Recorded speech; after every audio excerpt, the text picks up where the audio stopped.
দিনে দিনে প্রযুক্তি ও রাস্তাঘাটের উন্নয়ন এতটাই সমৃদ্ধ হচ্ছে যে মানুষের কল্পনাকেও হার মানাচ্ছে। যা এক সময় ছিল মানুষের নিছক কল্পনা, তা এখন বাস্তবে ধরা দিচ্ছে। কল্পনা করুন ২৭ কিলোমিটার লম্বা একটি সড়ক, কিন্তু সেটা মাটির ওপর নয়, পুরোটা সাগরের নিচে। ঠিক এমনই এক অবিশ্বাস্য প্রকল্প নিয়ে এগিয়ে যাচ্ছে ইউরোপের দেশ নরওয়ে। রোকফাস্ট নামে এই সাগরতলের সুড়ঙ্গ সড়ক তৈরি হলে এটি হবে বিশ্বের সবচেয়ে গভীর এবং সবচেয়ে দীর্ঘ সাগরতলের সড়কপথ। এর সর্বোচ্চ গভীরতা হবে ১,২৮৬ ফুট বা ৩৯২ মিটার, যা শুনলেই রোমাঞ্চ লাগে।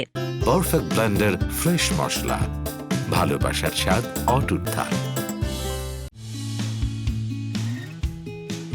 রোকফাস্ট প্রকল্প প্রথম শুরু হয় ২০১৮ সালে। তবে ব্যয় বাড়তে থাকায় ১ বছর পর সেটি বাতিল হয়ে যায়। পরে ২০২১ সালে আবার শুরু হয় নির্মাণ কাজ। পরিকল্পনা অনুযায়ী সবকিছু ঠিক থাকলে ২০৩৩ সালে শেষ হবে এই বিশাল প্রকল্প। পুরো নির্মাণে খরচ হবে প্রায় $২৪০ কোটি। সড়কটির উত্তরাংশ নির্মাণ করছে আন্তর্জাতিক কনস্ট্রাকশন জায়ান্ট স্কানস্কা। তাদের প্রকল্প পরিচালক অ্যান-ব্রিট মোয়েন জানাচ্ছেন, রোকফাস্ট চালু হলে পশ্চিম নরওয়ের যোগাযোগ ব্যবস্থায় বিপ্লব ঘটবে। বিশেষ করে স্টেভানগার্ড থেকে বার্জেন পর্যন্ত যাতায়াতে আর কোনো ফেরির প্রয়োজন হবে না। সময়ও বাঁচবে প্রায় ৪০ মিনিট। তবে প্রকল্পটি যত বড়, চ্যালেঞ্জও তত ভয়ঙ্কর।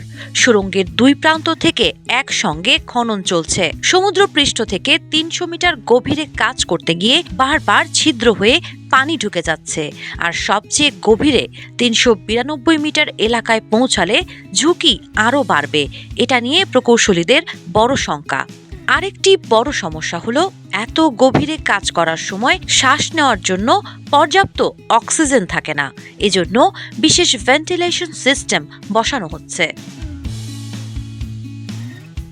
তবে সড়ক তৈরি হলে বন্ধ হয়ে যাবে বহু ফেরি সার্ভিস, ফলে অনেকেই চাকরি হারাতে পারেন। আবার সেই সঙ্গে তৈরি হবে নতুন কর্মসংস্থানের সুযোগও সাগরতলের এই সড়ক পরিচালনা ও রক্ষণাবেক্ষণের কাজে।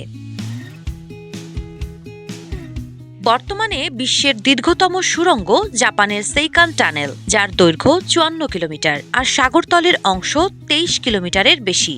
আর ব্রিটেন, ফ্রান্সের বিখ্যাত চ্যানেল টানেলে সাগরতল অংশ ৩৮ কিলোমিটার। তবে গভীরতার দিক থেকে কোনোটি রোকফাস্টের সমান নয়। রোকফাস্ট সত্যি মানব প্রকৌশলের এক নতুন বিস্ময় হতে চলেছে। সাবা খান, নাগরিক প্রতিদিন।